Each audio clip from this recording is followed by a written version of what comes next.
with one half of the fabulous Rougeau brothers, Mr. Raymond Rougeau, in his electoral office as we speak. Just finished signing some autographs. I'm just going to ask him some questions here on some pictures, and he's going to give me his thoughts on what comes to mind. So, starting off with this picture. What's first thoughts that come to your mind or memories? The memories of this is in the Montreal Forum, and we're against the actually this Montreal Forum. My brother Jacques and I were tag team champions back then, and we were. The wrestling company was International Wrestling back then, so we were the International Tag Team Champions. And basically what brings it back is, when you look at this, I mean, four pretty big guys in here. Yeah. And with different generations, like my dad and my brother and I, it just shows like the mark that we made in the wrestling industry here in Quebec. Some of the matches, we had a couple of 4-against-4 tag team matches. My father and my 3 brothers. With your dad, yeah? Yeah, I mean my 2 brothers and myself. I look at my dad's been dead for 6 years now. I look at it and it brings back memories. Wow, but it's a warm feeling. But I remember these. These were good times in Quebec. That was before the WWE. I'd hate to see those 4 people stepping outside of the bar or the back lanes. Whatever happened to the tag titles? Basically, we relinquished them because my brother and I went to the WWF back then in 1986, and so we left the titles here. Does anybody have those? The company doesn't exist anymore. Okay, so you're not sure. WWF ate it up. Oh, okay. Yeah, like a lot of territories, yeah. What about this one right here? Yeah, this here. This was a great memory, actually. Where we're singing with the mics and flags with Jimmy Hart, this was in Memphis, Tennessee at Sun Record Studios. That's Johnny Cash sang there, Elvis, Presley, yeah. And I remember back then, Vince flew us down to Nashville, Memphis. Flew us down to Memphis to record our song, Fabulous, All American Boys. For me back then, well, going to Sun Studios, so what? It's okay, must be a meaning to it. Yeah. When we got there and I walked in, I looked at the pictures on the wall, I said, wow, this place has history. And the fact that we were singing there with Jimmy Hart, and this is actually when we were doing it, So we were singing, we were recording All American Boys. We flew in, we went to a few places in Memphis, did the song, and then flew out to another show that night for the WWE. Oh, really? Yeah, but that was all in one day, and with Jimmy Hart, wow, what a great time. And on the bottom, you see Jimmy, greatest guy in the world, greatest manager. I consider we're the luckiest guys to have Jimmy appointed with us as manager. Very professional, on time, dedicated to his teams. I love Jimmy. Heard so many people say good things about Jimmy Hart. Yeah, being a manager. There's nothing bad to say about Jimmy Hart. He always put over his tag team. I heard never about himself. Always about others. That's another great thing about Jimmy. He's always thinking, how can I make my team look good? And it's not like, what can I do for myself? It's what can I do for my team? And Jimmy, he's got a heart this big. That's good stuff. Hey, Jimmy Hart, big heart. Jimmy Hart, yeah, this one right here. Yeah. Speaking of hearts. Speaking of hearts, Bret Hart. Here, well, you can see by our ring attire, we'd become the fabulous Rougeau brothers, right. And we were heels. And being heel was the most fun I had in my wrestling career. You could be so creative. You could push the envelope a lot further. And my brother and I, we always had such a chemistry in the ring. We didn't even have to talk to each other. We knew what the other one was doing. And working with the Hart Foundation, we had such great matches. We worked with them when we came in. We were baby faces, they were heels. Right. We worked with them for 6-7 months in the territory. And then later on down the road, we were heels, they were baby faces, so the tides were turned. And again, we had great matches with them. So fun stuff with the Hart Foundation. You told me just a while ago about you had a singles match against Bret Hart, Madison Square Garden. Yeah, absolutely. Yeah, single match. One of the few because we were always tag team. Yeah. But that night in New York, I was a singles match with Bret Hart. It was different, but it was fun. Bret's a great worker. Absolutely. I said you guys are the what did I say about Bret Hart being the royalty in the West, and Rougeaus are the royalty in the There you East. go. So we had the East-West There you confrontation. go. The Bushwhackers. Yeah, Butch and Luke.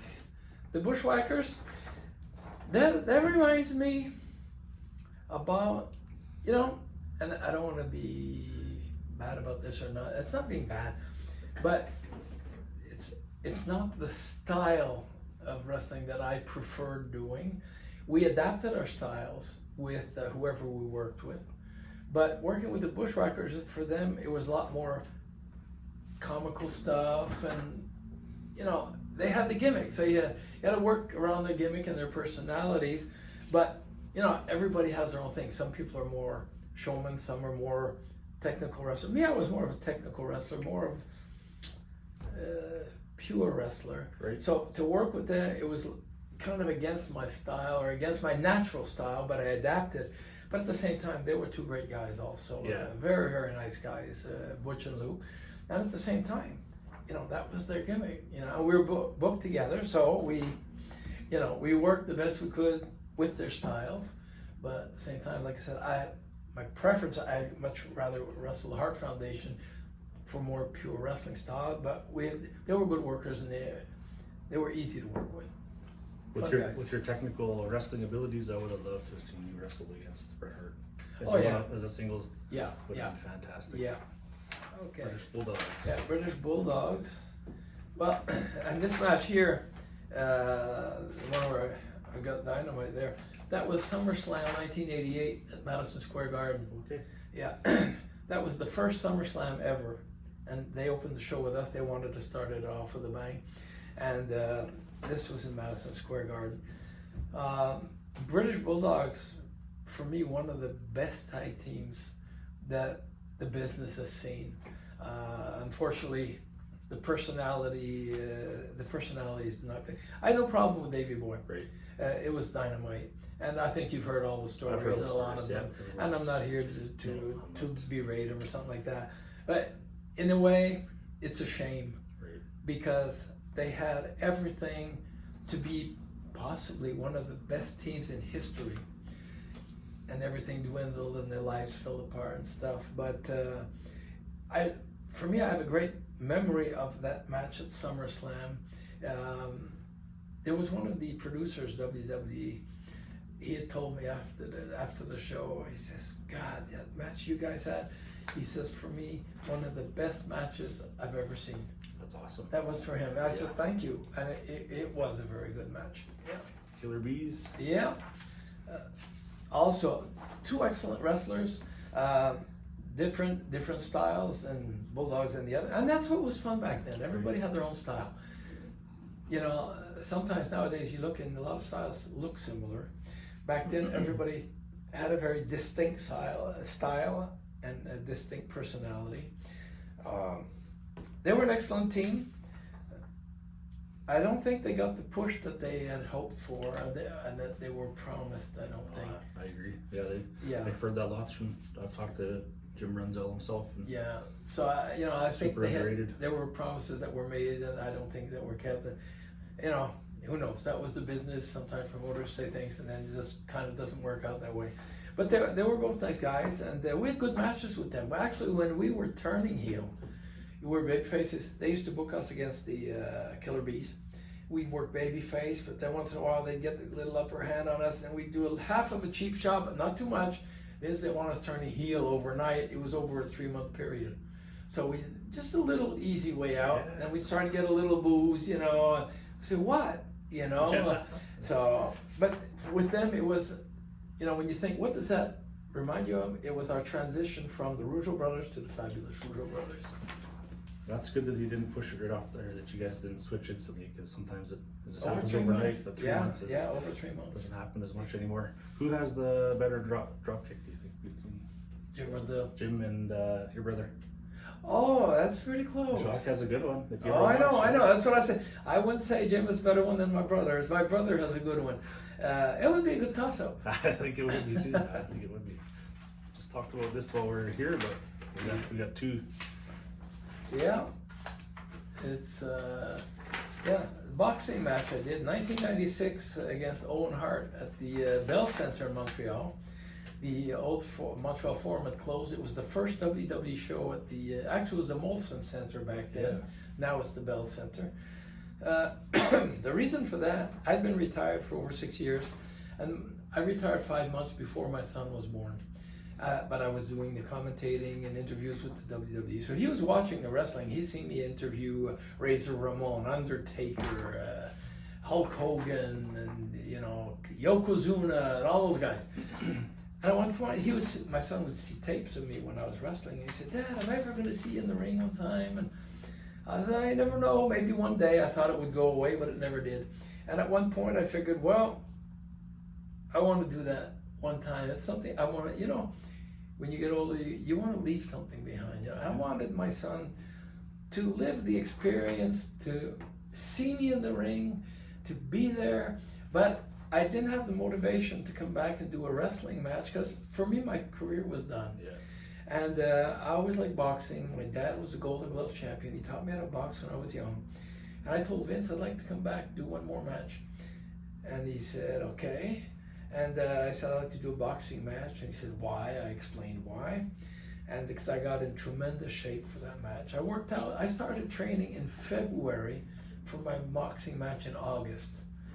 And I was running every day, doing 1,500 sit-ups a day. I was jumping rope every day, doing shadow boxing, putting the sparring with my brother-in-law. I went to the guy that's with the black jacket here. His name is Dino Clavet. If you put his name on, he boxed for the Canadian Championship. I went to his gym. I trained with him, sparred with him. I got into fighting shape. I dropped 21 pounds for that match. Phenomenal. Yeah, and so that night we had the boxing match. It was great. Owen Hart had George Chuvalo in his corner, George Chuvalo fought Muhammad Ali. Oh, really? Yeah, he was a Canadian heavyweight champion. He fought Muhammad Ali. Tough guy.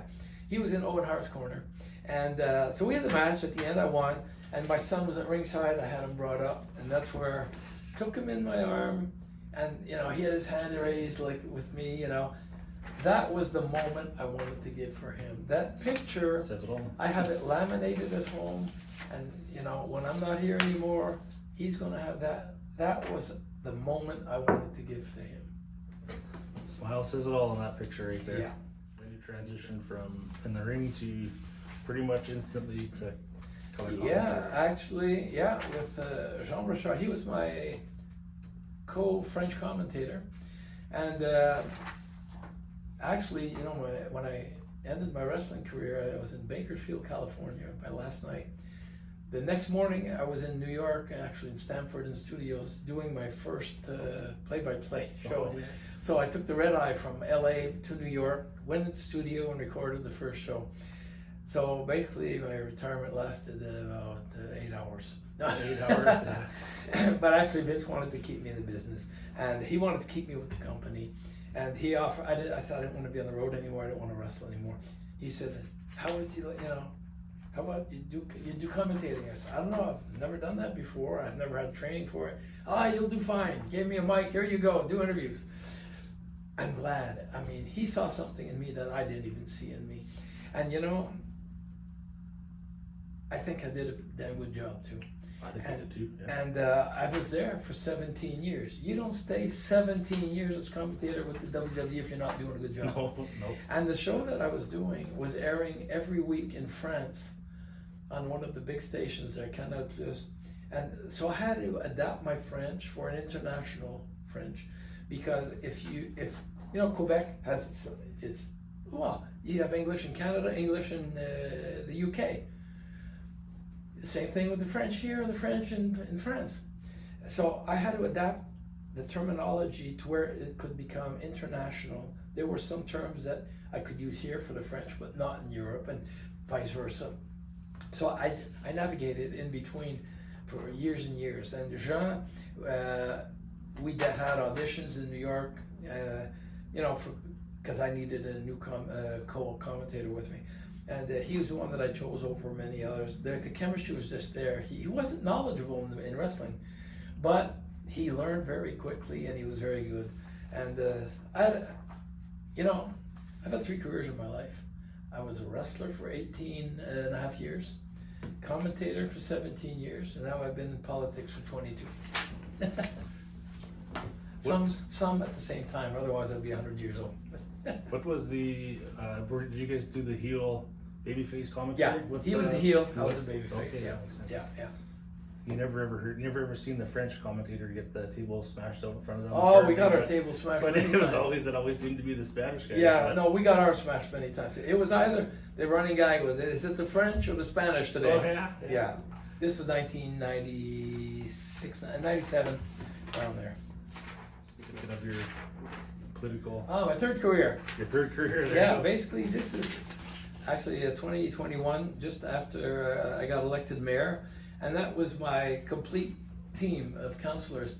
So I put a team together. I was running for mayor. I put a team of 6 councillors with me, and my whole team got elected with me. So that's the official picture we have at the entrance when you come in. It's a big frame there. That's the one. Very proud of that, and I'm very proud of my political career also. This is my when I got elected here, it was my 6th election. So, you know, in politics, every 4 years, if they don't like you, you're gone. It's a life sentence, six terms. 6 terms, yeah. Yeah, sure is. It's a But life I'm still sentence. there. You're still here, still kicking, still Surviving. standing. Hey, Survivor I Series. want one more question, and that was, I've heard you speak about it, and that's when you rescued a person hunting up Yeah. north. And being in the emergency background with myself, I'd love to hear it from here. Basically, it was in Cold 2010. I was moose hunting way up north. I fly a plane up there. My partner, he lives 300 miles north of here. Well, he died now, but he used to live 300 miles from here. He'd drive his truck up to a certain meeting place where I was on a seaplane. So I'd go to camp, bring a load of stuff, settle in. I checked the time. This is basically the time where he normally shows up at our meeting place. I flew there. And it's a lake, there's nothing. I have the coordinates on my GPS. I flew there. He wasn't there. Well, no big deal. So I leave, I get out of the plane, eat some blueberries, wait, and he'll show up anytime. While I was back, something's wrong here. He should have been here by now. And I left him plenty of time. So anyways, I flew back to a hunter's cabin. A company a logging cabin, where they cut the trees and stuff. There was a river close by. I flew in, I walked to the woods, got there. I said, did you see, a red pickup truck with a guy with drums of fuel in the back? And nope. Okay, you should have passed there hours ago. So at that point, I waited a bit and I said, something's happened. And when I flew from there, I followed the road. I was flying over it's a dirt road, that goes up. It's basically 150 miles in the woods on dirt road. And he was by himself, and he's 77 years old. So, and he had health problems. So I figured maybe he had a heart attack or whatever, and he's over in the ditch somewhere. So I flew over that road right to the logging, camp. I never saw him. Now I knew something's not right. Yeah. So when I got there, I spoke with the guard that was there and stuff. They had a phone there, so I called his house. Because maybe when he left, like I took off with the plane, I'm gone. Then he took off with his truck. Maybe he did a little bit, had a problem, and then a mechanical problem, and then back home, and he can't reach me. We have no phone or nothing up there. So I called his wife. I said, did he come back home? She said, no, he left this morning. He should have been there a long time ago. Is something wrong? I said, no, don't worry. It's just he didn't show up. Maybe he had a flat tire, maybe something. I just want to make sure he didn't turn around. Yeah. So she says, no. And I said, okay, just don't worry. He'll show up, Anyway, so after that, I was thinking, man, what do I do? Do I just go to the camp, wait till the next morning, and then fly back to our spot? He'll probably be there. But what if he's not? What if he did have a medical emergency, and he's there and having a hard time dying right now, and I'm going back to the camp, so I'll go tomorrow. I would have had that on my conscience. Yeah. So what I did is I made the decision to call the Quebec Provincial Police to report it. I said, I'm not declaring an emergency, I'm not reporting a missing person. I said, he didn't show up where we were supposed to meet. We've been hunting 15 years together. He's always been there. It's the same place, He's not there. And I flew a bit, backtracked a bit. I didn't see him. So I don't know. He's somewhere between the city of where Dolbeau, Lac Saint-Jean, and here. He's somewhere there, but who knows? So they said, okay, but I said, I just want to report it because if something happens, I don't want anybody to tell me, why didn't you call? Yeah. They said, okay, well, tomorrow morning, we're going to send the team up. Says, tomorrow morning, can you fly back to the camp here and call us to see, I said, no problem. So the first thing the next morning, I took the plane and I flew to where our meeting spot was. I didn't land. I saw he wasn't there. So I started following the road again, went back to the loggers camp. I landed on the river. Just before I landed, I got there, I saw a police car. I'm like, okay, that's for me, Yeah. So I landed, I went through the woods, got to them, and they told me the night before they had a bunch of volunteers. That's why some people do that job like you do. Your heart's in the right place, you're there for the right reasons. That person, they spoke to other policemen that were there. They said, we're not going to wait till tomorrow, we're going up tonight. They volunteered to go up. They went into the woods and they went up in the truck. It was like hours, all night they spent going real slow, checking tracks on the dirt road to see if someone went off into a ravine. They went all the way up. When they saw a hunting camp, they'd stop. Have you seen, And when I got there the next morning, they were still searching. And then they had four-wheelers up there. The guys hadn't slept in 24 hours. I'm like, wow. You're already doing the miles for it. Yeah. And then they asked me if I would participate in the search. They had more policemen coming up. I said, no problem. They said, could you take any policemen with you? I said, yeah, no problem. So that afternoon, I took a policeman with me. We did some searching. But the next morning, they had a whole command. We didn't find him. Then they had a whole command center up with big grids, So I flew up, I started a certain coordinate, I'd fly up to certain ways and turn and then come down. I was going to do a whole grid. They had a helicopter coming up from Quebec City to help for the search. Basically, I found them. The helicopter landed, but the guys wanted to have lunch before going to search, and I just kept flying. And I had different policemen with that morning. And every time, they told me, when you're flying, and if you see a vehicle far away or you see something, go check it out. Don't say, oh, no, I don't think that's him. Go check it out, then come back to your track. I did that a lot, And at one point, I saw, down there, a little truck is, I turned and as I got closer, I said, yeah, it's looking like him. Got closer. He heard the airplane. He got out and he was waving. He was there. He'd been there 2 days. 2 days. Yeah, close to 2 days. But he had food, he had blankets, sleeping bags, there was a lake closed for water, he had his truck, he started during the night. What happened was, he missed the fork. Every year the brush grows in the woods, because there's the main road, but then there's off smaller roads where we would meet, and the brush grew, and he didn't recognize where he should have turned. He went straight, he went for another 7 miles, wound up in the dead end. He said, this isn't right, I missed the fork.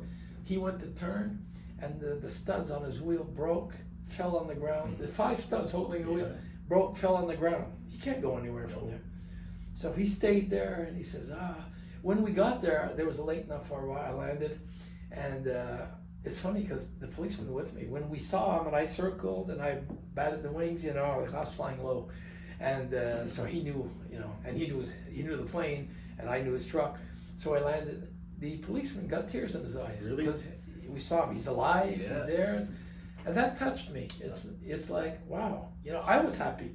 I didn't have tears in my eye, but I we're gonna find him. But for him, it's like, you never know. And when we saw him, he had tears in his eyes. And we landed, we got out, went through the woods, we got up, and he says, Raymond, he said, I knew you'd find me. So anyway, so it was a happy ending. Very happy ending. And that was the end of our hunting career together. He was 77. And he had health problems, 2 artificial knees, heart problems, And he says, oh, my truck is fixed, we can go hunt. I said, no. I said, we stretched the elastic as far as we could go. I said, look, it's a happy ending. Let's, you'll have stories to tell your grandkids. Let's end it at that. So, I got goosebumps just listening to it because you hear too many, or you've been in the field long enough. There's too much of the bad stuff, right? Yeah. No, I was really happy. I was really happy about that. I'm happy to ask you that question. I'm glad you did. Yes, so thank you very much for your time. Appreciate it. My pleasure.